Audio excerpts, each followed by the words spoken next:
Everyone wants awakening to be beautiful.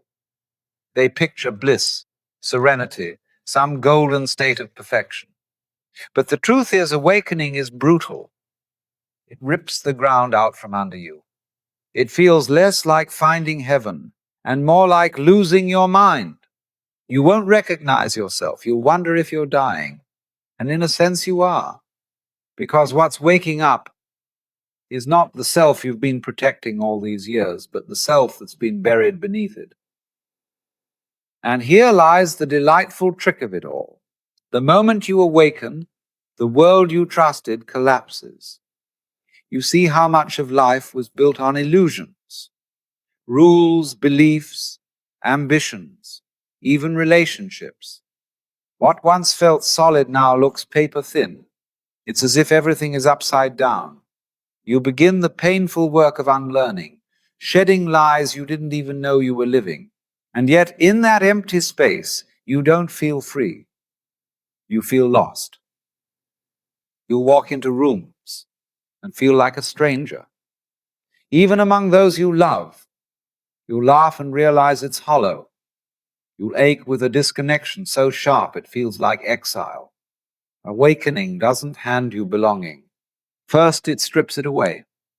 And so you ask, if I can no longer stand on the old ground, but I have no new ground yet, where am I supposed to stand? The shattering, the first stage of awakening doesn't arrive gently. It does not whisper in your ear or come to you in meditation. It comes as a storm. It tears apart the life you thought was yours. It feels like failure. It feels like punishment. It feels like life itself has turned against you. It doesn't feel spiritual at all. One day, you believe you are somebody, defined by your achievements, your talents, your plans. You've built an image, and the world seems to recognize it. Then suddenly the storm comes, it all collapses. The partner you leaned on leaves. The career you spent years building crumbles. The money vanishes. Your health betrays you. Sometimes life takes one piece, sometimes it takes them all. Imagine a surgeon who loses his hands. The one thing he used to prove his existence is gone. Suddenly there is nothing left to prop him up. With them he built his career, his pride, his sense of self. And then, in a single accident, they are gone. If you take his wealth, he can earn it back. If you take his lover, he may find another. But take away the one thing he staked his very existence on, and he cannot even lift a cup of coffee. Who is he now? Nothing of the old image remains. And what's left? A naked truth you don't want to face. Without all those props, you are not the somebody you thought you were. You feel small, weak, powerless. You look in the mirror and see not a master of life, but a frightened human being. The image you spent years building shatters, and in its place stands only pain. This is the bottom. This is the suffering stage. The stage where you discover, not in theory but in pain, that you are not invincible. You are small. You are breakable. Here the ego does not surrender willingly. It fights. It rages. It clings. You will try to climb back, to rebuild the relationship, to get the career back on track, to force life to return to what it was. But the harder you fight, the worse it gets. Every attempt to glue the mask back together only makes it fall apart faster. That is why this stage is so terrifying. For the first stage of awakening is not about insight, it is about loss. Life strips you bare, and only in that unbearable emptiness can the journey begin. Before a human being can surrender to life, they must first be broken by it. If the first stage rips the ground from beneath you, the second stage keeps you there. This is the dark night. It doesn't last a day, it lingers for months, years, even decades. It is the long purgatory where the ego fights for its life. This phase is characterized by intense questioning, confusion, and the deconstruction of old beliefs. You see now that the world you trusted was built on lies, but knowing this doesn't set you free. You feel as if your entire existence has been a cruel joke.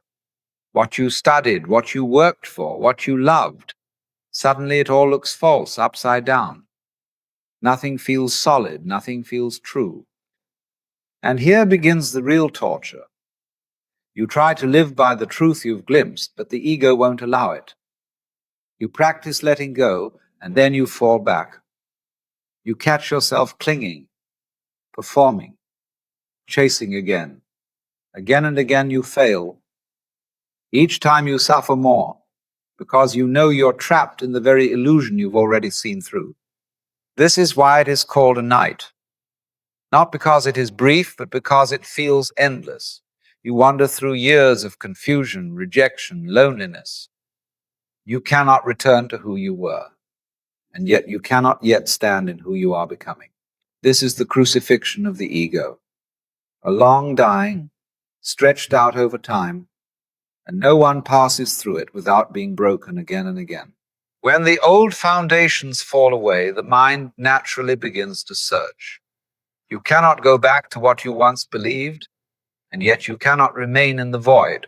So you seek, you explore. You turn to books, teachers, philosophies, religions, psychology, anything that might restore some sense of meaning. This is the stage of seeking. And at first it seems like you are gathering fragments from many different places. One tradition says this, another says that. A mystic speaks of union, a physicist speaks of energy, a psychologist speaks of the unconscious. On the surface, they look separate, contradictory even. But if you stay with it long enough, you begin to notice a curious pattern. No matter where you look, they are all pointing in the same direction. The names differ, the metaphors change, but beneath them all is a single truth: that there is no separation, that the self you imagine to be a lonely, isolated ego is inseparable from the whole fabric of existence. Whether it is spoken of as God, Tao, Brahman, the universe, or simply life itself, the essence is the same.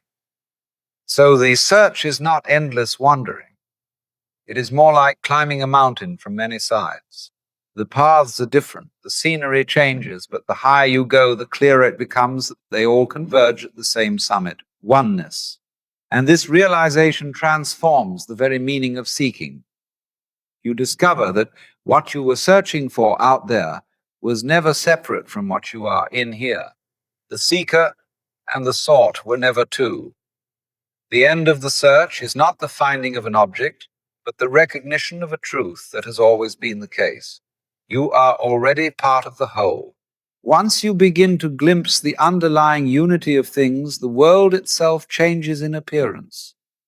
It is as if you have been given a new set of eyes. What once looked ordinary now appears extraordinary. The universe is no longer a hostile accident, indifferent to your existence. It begins to feel like a vast, intelligent dance, in which you are a participant rather than a stranger. This is the stage called awareness.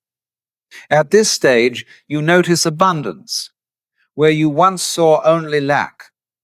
Opportunities seem to present themselves not as rare prizes, but as natural expressions of life unfolding.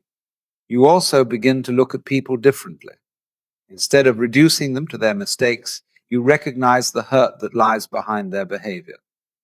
A person who lashes out is not evil at their core. They are wounded, protecting themselves in the only way they know. This shift is not naive optimism, it is clarity. But when you separate who people truly are from the masks they wear, compassion arises naturally. And in that same light, you begin to see your own nature more honestly. You recognize the ways you have betrayed yourself.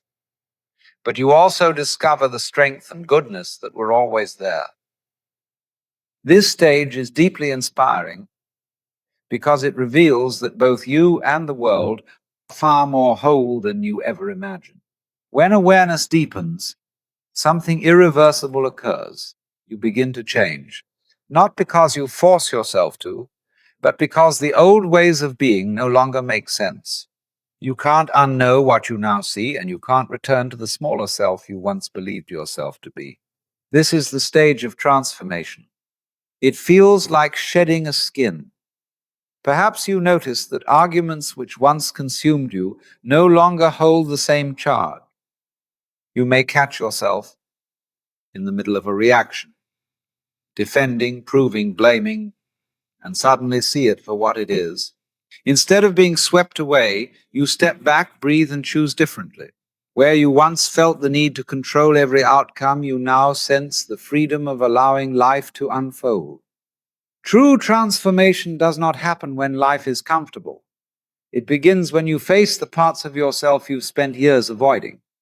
The disappointments, the betrayals, the nights you cried alone, the shame you buried, the mistakes you swore you'd never forgive yourself for. These are the raw materials of awakening. It can show up in simple ways. A conversation with a parent that would have triggered guilt now becomes an opportunity to listen without taking everything personally. A change at work no longer defines your worth. It simply redirects your path. Even moments of waiting in traffic shift from irritation into a surprising sense of peace. And out of this shedding comes rebirth. A new sense of self emerges, not the fragile ego struggling for recognition. Be a deeper self that feels rooted, alive, and authentic. Relationships change, priorities realign, and you discover that life moves more like a current to join than a battle to win. You find that your actions are guided less by fear and more by trust. This rebirth is not about becoming someone else. It is about remembering who you truly are. It is the beginning of living in alignment with what you have discovered, that you are not a fragment battling against the universe, but an expression of the universe itself. And when that becomes more than an idea, when it is lived and breathed, life takes on a quality that feels both entirely new and profoundly natural. And from that recognition that you are not a fragment battling against the universe, but an expression of it, comes a profound shift in perception. You begin to feel the threads of connection everywhere. What once appeared separate now reveals itself as part of a larger fabric. The people you meet, the challenges you face, even the smallest coincidences, suddenly they are not happening to you, they are happening for you. This is the stage when you can feel the connection between yourself and the universe. This is what many call synchronicity. Life begins to show a kind of hidden order, a rhythm that unfolds with uncanny precision. A book falls into your hands at just the right moment. A stranger speaks the very words you needed to hear. An apparent setback opens the door to an unexpected opportunity. These events may look like accidents from the outside, but from within they feel like guidance. And here the sense of isolation dissolves. You recognize that you are not wandering through a meaningless chaos, but participating in a living tapestry where every thread is connected. Your individuality is not lost in this discovery. Just as a wave remains a wave while belonging to the ocean, you remain uniquely yourself while inseparable from the whole. As this awareness deepens, you see that you are not only connected, you are also being led, protected, and provided for at every step. The same intelligence that moves the stars is moving you. And once you begin to trust that, fear loses its grip because you finally know you are never abandoned, never separate, always held within something immeasurable. You realize you no longer need protection from life because you are life. And more than that, you love life. Every rise, every fall, every joy, every sorrow, each is part of the same current carrying you forward. This is the final stage of awakening, the great awakening of self. You no longer live as a fragile ego guarding its little corner of existence. Instead, you live as the awareness behind it all, open, present, unafraid. Surrender comes naturally here, not as resignation, but as alignment. You stop fighting the river and discover that it has been carrying you all along. Choices that once felt paralyzing become clear, not because you weigh every risk, but because you trust the deeper movement guiding you. And with this awakening comes oneness. You look at others and no longer see strangers. You see yourself reflected in their eyes, their struggles, their hopes. You recognize that the same life breathing in you is breathing in them. To awaken in this way is to come home to the truth that you are and always have been whole. You return to your original nature, fearless, innocent, full of wisdom and possibility, radiant with love. Very few walk this path to its depths, for it requires devotion. It asks that you want awakening more than comfort, more than certainty. It takes patience, courage, and time, but when it blossoms, it is not a prize to be won. It is a way of being. This final stage is life lived in unity, flow, and unconditional love. The illusion of separation dissolves, and every moment becomes an expression of the divine spark within all beings. And from here, the journey doesn't end. It begins anew, in joy, in freedom, in wonder. Awakening is not a destination on some faraway horizon. It is here, now, in the beating of your heart, in the breath moving through your lungs, in the quiet miracle of being alive. And perhaps the most beautiful discovery of all is this: life has never been against you. Even in your deepest struggles, it has been shaping you, leading you, preparing you for the moment you could finally see. So when you walk back into your life after hearing this, walk a little lighter. Look at the world not as an enemy to be conquered, but as a partner, a teacher, a friend. Trust that you are being guided. Trust that you belong. And above all, love life. Because in the end, to awaken is simply to remember that you and life are one, and that this whole dance has always been for you.